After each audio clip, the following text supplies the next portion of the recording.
Alors Pierre Buet, question, Frédéric Antonetti a-t-il refait confiance à cette jeune équipe qui est allée réaliser l'exploit à Nantes ou a-t-il redonné une chance aux anciens qui ont joué depuis le début de la saison? Les anciens ou les jeunes? Eh bien, Frédéric Antonetti a choisi la première formule, celle que vous citiez tout à l'heure, c'est-à-dire qu'il a éliminé 10 des 11 titulaires de Nantes pour n'en garder qu'un, Franck Van de Castel. On retrouve 3 autres tout de même sur le banc des remplaçants, André Biancarelli, le gardien, Mamadou Faye et Pierre Maroselli.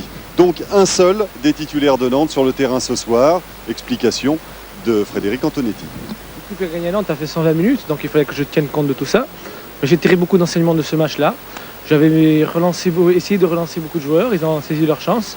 Et j'ai dit qu'il y avait un effectif avant Nantes, il y avait des acquisitions avant Nantes, et puis il y en a d'autres après Nantes. Bon, donc ce soir j'ai tenu compte du fait qu'ils avaient joué 120 minutes. Et donc j'ai fait une nouvelle formule, me disant que maintenant j'ai un groupe assez large et je compte bien faire jouer la concurrence à fond. Oui Pierre. Oui, écoutez Thierry, on va savoir dans quelques minutes, à la fin de ce résumé, si oui ou non si la carte les choix de Frédéric Antonetti étaient les bons. Si la carte de l'expérience a bien passé, parce que la défaite ce soir est interdite face à Lille. Lille, c'est une équipe qui n'a pas gagné une seule fois à l'extérieur depuis le début de la saison. Pire encore pour l'équipe de Jean Fernandez, elle n'a inscrit que 3 buts lors de ses 12 déplacements. Bastia-Lille, tout de suite, le résumé. Les choix de Frédéric Antonetti sont-ils bons? Le début de rencontre nous laisse supposer que oui. Les Bastiais sont conquérants et jouent vite. Démonstration ici. Stéphane Ziani relance sur le côté droit. Van de Castel de la tête, remet dans l'axe pour Rodriguez. Accélération de Bruno Rodriguez. Il élimine un défenseur et frappe. Le gardien lillois est battu après seulement 8 minutes de jeu dans cette partie. Bruno Rodriguez ouvre le score et marque là son premier but de la saison. Bastia mène 1-0.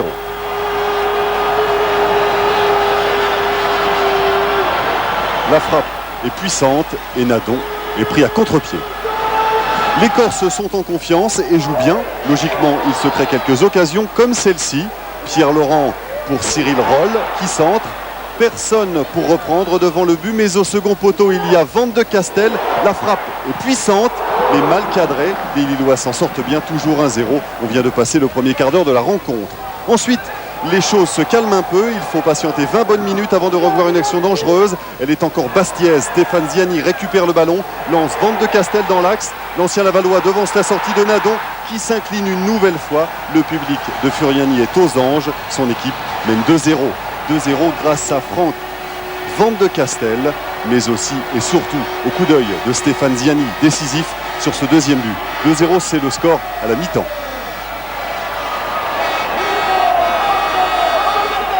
En début de seconde période, le rythme des Bastiais ne faiblit pas, au contraire, et la défense nordiste souffre sur cette action par exemple. Ziani, encore lui, sert Van de Castel sur la droite. Centre pour la reprise de Rodriguez, mais la frappe est un peu trop enlevée et n'inquiète pas Jean-Claude Nadon. Les Lillois ne s'avouent pas vaincus et tentent de réagir. Thierry Bonalaire dirige la manœuvre. 1-2 avec Arnaud Dunker. Bonalaire à l'entrée de la surface, frappe à ras de terre. Bruno Valanconi est un peu court. Après 19 minutes de jeu dans cette seconde période, Lille réduit l'écart 2-1 grâce à son capitaine Thierry Bonalaire.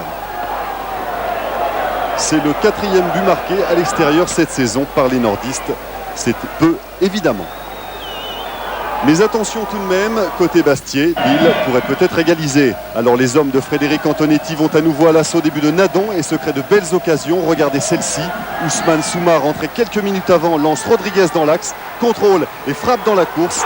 Nadon est battu 3-1 et doublé de Bruno Rodriguez dans cette partie, lui qui n'avait pas encore marqué cette saison. 3-1, victoire logique de Bastia. Les choix de Frédéric Antonetti ce soir étaient les bons.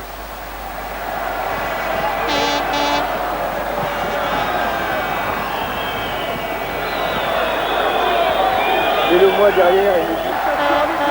Bastia met un terme à 5 mois sans victoire à Furiani. C'est la première fois depuis le début de la saison que Bastia inscrit plus d'un but sur sa pelouse. Victoire de Bastia face à Lille. Auréolés de leur récent succès sur Nantes, les Bastiais sont ovationnés par plus de 5000 spectateurs qui attendent depuis le 20 août 1994 que Furiani retrouve enfin le goût de la victoire. Pourtant, après la Coupe de la Ligue, le SCB version championnat est totalement remanié. un seul des 11 joueurs présents à la Beaujoire évolue contre Lille. J'avais demandé aux joueurs de Nantes qui me donnent la possibilité d'avoir le choix. Ils l'ont fait, maintenant j'ai le choix. Et vous verrez que dans les prochaines compositions d'équipe, il y aura des joueurs qui tourneront. Personne n'est titulaire, personne n'est remplaçant. Remaniée au plan de l'effectif comme au plan tactique, l'équipe bastiaise aura besoin de 8 minutes seulement pour imposer sa manière. Ziani, l'alchimiste du SCB, distille un superbe ballon que Van de Castel prolonge pour Rodriguez, qui marque un premier but où la finesse le dispute à la volonté. Nadon ne peut rien sur ce véritable boulet. 27 minutes et quelques belles actions plus tard, Bastia fait donner une nouvelle fois toute son attaque. Laurent puis Rodriguez affole les Lillois, mais c'est Diagne, en brillant stratège, qui va décaler intelligemment Van de Castel. Celui-ci glisse un contre-pied, une insoutenable légèreté pour Nadon.